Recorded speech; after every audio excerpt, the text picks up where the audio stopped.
Welcome to my channel friends, thanks for joining. Friends, आज का हमारा टॉपिक है किन लोगों को हर्निया का खतरा हो सकता है या किन लोगों को हर्निया जो वो हो सकता है। आज की वीडियो में आप ये जान पाएंगे। फ्रेंड्स, यहाँ पे रिक्वेस्ट करना चाहूंगी, प्लीज चैनल को सब्सक्राइब जरूर कीजिएगा। इसलिए सब्सक्राइब बटन पर क्लिक कीजिएगा, बेल के आइकन पे भी जरूर क्लिक कीजिएगा। इस पर क्लिक करने से आपको हमारी हाल में आने वाली वीडियो की अपडेट मिल सकेगी और आप हमारी वीडियो जो है सबसे पहले देख पाएंगे।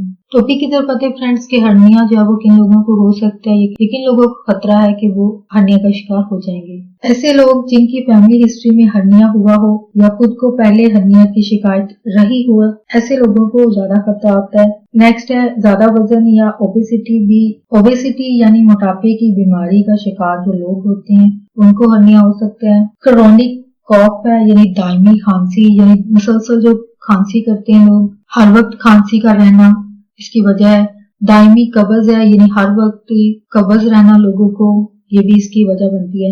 इसके अलावा सिगरेट नोशी जिसकी वजह से दायमी खांसी रहती हो, ये आगे जाकर जो वो हर्निया की वजह बनती है। इसके अलावा सिस्टिक फाइब्रोसिस इसकी वजह बनती है। ये फेफड़ों के काम में जो है वो खलल डालती है जो कि दायमी खांसी की वजह होती है। हो फ्रेंड्स, आज का टॉपिक आपके लिए इंफॉर्मेटिव इंटरेस्टिंग रहा। विद अवेयरनेस और गाइड के आगे फ्रेंड्स एंड फैमिली के साथ वीडियो को शेयर जरूर कीजिएगा, वीडियो को लाइक जरूर कीजिएगा, कमेंट जरूर कीजिएगा। अगर आपकी कोई क्वेरीज है, कोई क्वेश्चन है इस टॉपिक के हवाले से, इसको कमेंट में जरूर लिखिएगा। अगर कोई बात दिल को इस लगी है, कोई बात सीखने को मिली है तो प्लीज मेरी वीडियो को लाइक और शेयर जरूर कीजिएगा।